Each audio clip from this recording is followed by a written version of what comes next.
Alright, last week I covered the FNAF 1 animatronics, and this week I want to look at FNAF 2's animatronics. We're going to take a look today at both the toy and the Withered animatronics, as well as a few extras. In my last video I explained what a vertex, edge, and a face is. And for those of you who missed it, I'll replay the clip real quick for you. A vertices is the point at which triangles will meet, or these guys right here. An edge is the lines that make up a triangle, so one triangle would have 3 individual edges. And a face, otherwise known as a tri, is just simply what you can imagine it is, the actual face of the triangle. And before we get started on this video, I do want to let you guys know that these models do come from FNAF AR special delivery, because the models for FNAF 2 were never properly released. But the models used in this game should be generally similar to what was used in FNAF 2, so they should be a good basis for today's video. Starting off, obviously, I think it's just right that we have to go for Toy Freddy. This model has 25,114 faces and 37,764 edges. All of the toy models share one thing in common: they're not heavily detailed, they're very slick, and they use very few polys.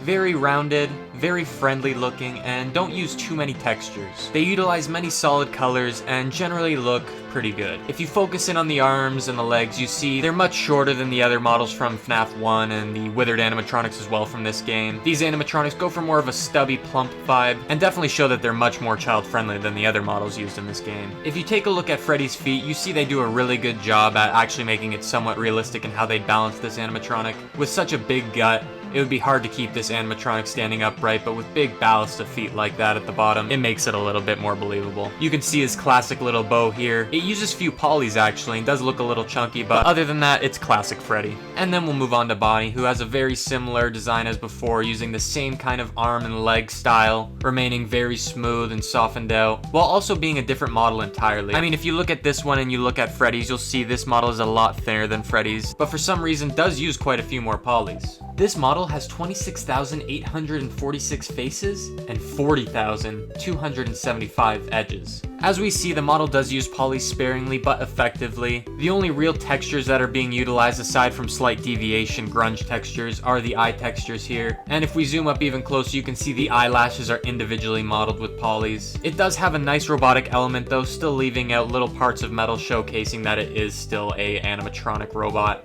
And another surprise feature of this is the eyebrows are actually 3D. They are not just a texture on the model, they do pop out a little bit. However, the texture doesn't fully overlay on the eyebrows, you can see here. The arms and the legs are very similar to Freddy's, perhaps a little bit thinner, as I previously discussed, and the feet are not nearly as chunky as Freddy's as well. This model of Bonnie also does have a tail, which we will not see on any other model today, so take it in while you still can. And next we'll move on to Chica. This model right here contains 27,348 faces and 46,649 edges. This model is definitely the largest of the toy animatronics, and this version of it doesn't even contain the beak. I can maybe assume from inference that the beak might be another added 1,000 to 1,500 extra polys. Not much, but still another substantial amount of polys left out here. This model does utilize a few more textures, as it has the Let's Party bib right across its chest, and as well as incorporating the eye models like the previous toy animatronics do. As you can see in this model, Chica's cheeks are a lot more pronounced than the previous models. It has much more of a visible animatronic endoskeleton in its mouth. Again as well, the eyelashes are modeled just like Bonnie and Freddy's, while the arms and the legs retain pretty much similar qualities as Bonnie's. The feathers on her head also don't use nearly as many polys as previous models. And all around, just like the rest of the toy animatronics, it comes together and makes for a good model. Up next we have Mangle. Now this model is definitely one of the most interesting models we'll look at today aside from the Withered animatronics, because this one simply does not match the format of any other animatronic in this game. This animatronic is a conglomerate of parts and will be an awesome model to look at for sure. This one uses 43,300 faces and 77,610 edges. As you can see on this model right here, both of Mangle's hands are still intact, although not in the right place. There's a ton of detail and try work in his head alone, and everything else is given more of the pass as to be more simplistic. You see he has a secondary head over here that also has a pink eye socket, so maybe that hints at there being a possible other Mangle that was in this location at one point, because no other animatronic has a pink eye socket from my knowledge. When you take a look at the feet, you'll realize that there are 2 feet on his left leg, one going forward and one facing backwards. And Mangle also has an arm that's entirely just a zigzag, with no hand at the end, nothing to do with it. And this model just retains that incredibly creepy and weird vibe, simply because it doesn't match the anatomy of anything that's living at all.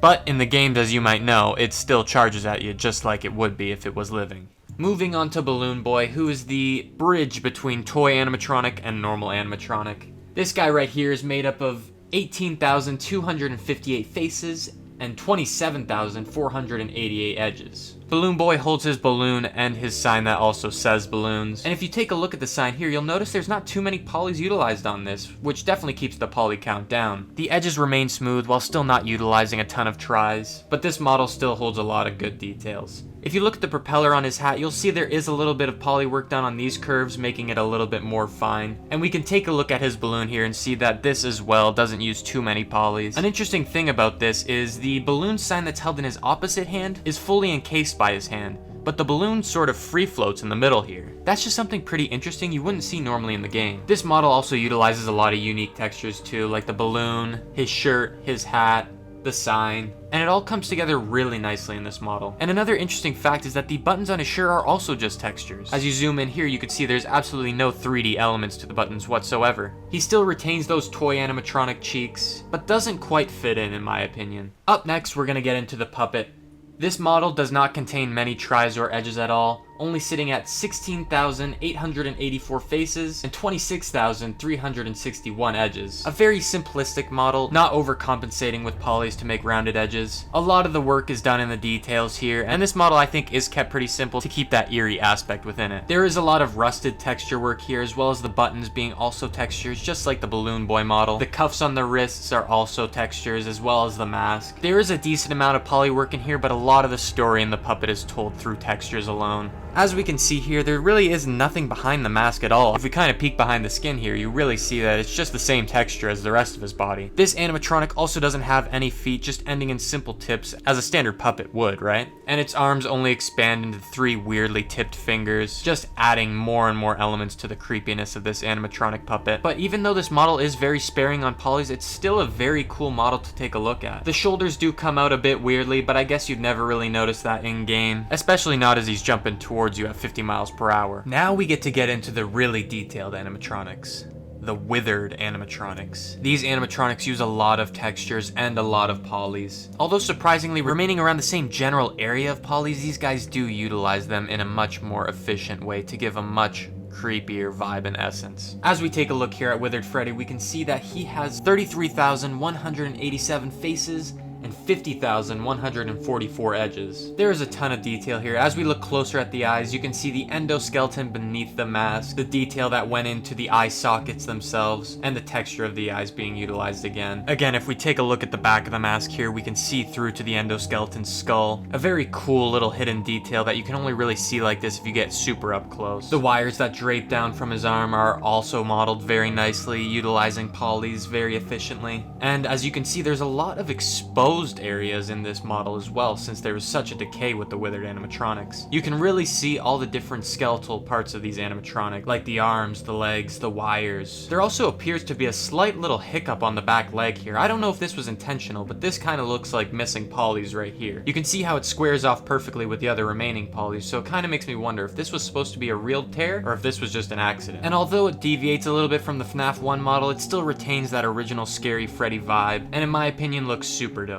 Next, we're going to move on to Withered Bonnie. This model has 35,734 tries and 54,284 edges. This model is different from the rest, as it doesn't actually have the ability to fully T-pose, since his left arm is totally obliterated. You can see the wires that hang out of it just sort of sitting there, waiting for another arm to be plugged in, but as we know, that day will never come for this animatronic. As well as its face being ripped off for parts, this model is just really lacking in its original features, I guess. But it does make for some incredible detail on the inside of the endoskull. I mean, you can see each of the fibers that used to hold the actual mask together, all the wires that used to be a part of the skull, the bottom jaw that still remains intact, and surprisingly the ears of Bonnie are untouched. Also, there isn't nearly as much wear on the actual skin of the animatronic as Freddy's, aside from the legs, though his hand has been fully degloved, as you can see here with this animatronic shovel-like looking hand. This model is super interesting though, because it doesn't look very similar to Freddy's at all. It deviates quite a lot from what that model's body looks like. However, as you can see inside, just like the rest of the withered animatronics, Bonnie also uses the same exact endoskeleton as Freddy. And you know who else also uses that endoskeleton? Well, that would be Chica. Now, Chica sits at 29,000 502 faces and 44,663 edges. Another very good use of textures. This animatronic is not solid yellow, has a lot of dirt on it, and just looks very worn. As we take a look closer into the mouth as well, you can see they also used a texture to resemble blood on the actual animatronic's jaw. This is very telling, as it shows that Chica was at least involved in one casualty. And something strange about this model is as they go down the arms, her hands are missing and they turn into wires. But if you remember in the previous models, none of the other animatronics had wires in those places, so where did these wires come from? Were they attached after the fact? Who knows? But these wires are all individually modeled, so it is interesting to take a up close look and see just how detailed they are. Again, Chica retains her chicken feet, but I think in this game they look the most accurate to what a chicken's feet might look like. And they don't have any wear on them, surprisingly. They must be a pretty durable fabric. As we take another look at Chica's helmet too, you can see the wires that hold together the little bit of jaw that she has left. And there's a little bit more blood on the endoskeleton, as we can see from the back, which just adds even more creepiness to this model. But with that, we can move on to Foxy. This model of Foxy contains 36,992 faces and 56,183 edges. Just like all the previous models, this Foxy retains the same endoskeleton and is also pretty worse for wear. A lot of the endoskeleton is exposed with tremendous detail. However, the hook in this game is a lot more conservative on polys than in the last game, if you remember from that video. If you haven't seen that video, I suggest you watch it after this one. I mean, we're almost at the end anyway. And Foxy's model also retains the same hand and feet that Bonnie's model had earlier. As we take a look up close, we can also see quite a bit of the endoskeleton skull underneath the actual mask. But a main difference with this model, like every version of FNAF, is Foxy's teeth are very different from any other animatronic's teeth. He's a pirate fox, so he's obviously allowed to have sharper, more ragged teeth. This model is probably one of my favorites from the game, and overall serves as a good place to end the video. Except we have one more animatronic to look at, and anyone who is familiar with FNAF 2 will know that it is Golden Freddy. Now, one issue with Golden Freddy, specifically the one from FNAF 2, is there is no active version of him in FNAF Special Delivery, so I had to go to another source. I found a model maker by the name of FNAF Kid 888, and he made this model right here of Golden Freddy. This model contains 85,559 faces and 167,338 edges, the most of any model we've seen today. That does make sense, however, though, because it was made from an independent model maker. As you can see, this model right here contains a ton of polys around the arms and the legs. This model is also propped in the seating position, the normal position you'd see him in the office if he were to ever appear. And as you can see on the bottom here, when the model is propped like this, its legs actually phase through the actual pelvis of the model. Just an interesting little fact, but it does make sense, as you wouldn't really see this in the game. And when rendered in the dark, this is what this model looks like. Very scary and very intimidating. Definitely something you wouldn't want to see in your security office. It retains a lot of the same things as Freddy's model, obviously, as it is just another rip from Freddy, but still remains creepy in its own right. Just like the last Golden Freddy, it also has its eyes missing, but unlike the last Golden Freddy, it also has its ear missing, and quite a few wires are now dangling off this version of Withered Freddy. But it is still a great model, and you gotta appreciate it. Other than that, that's all the models that we have in FNAF 2 to look at today. I hope you guys enjoyed this video, and if you did, maybe check out the FNAF 1 video. I'm sure if you like this one, you'll like that one. And if nothing else, I hope you guys have a good day. I will see you in the next video. Peace.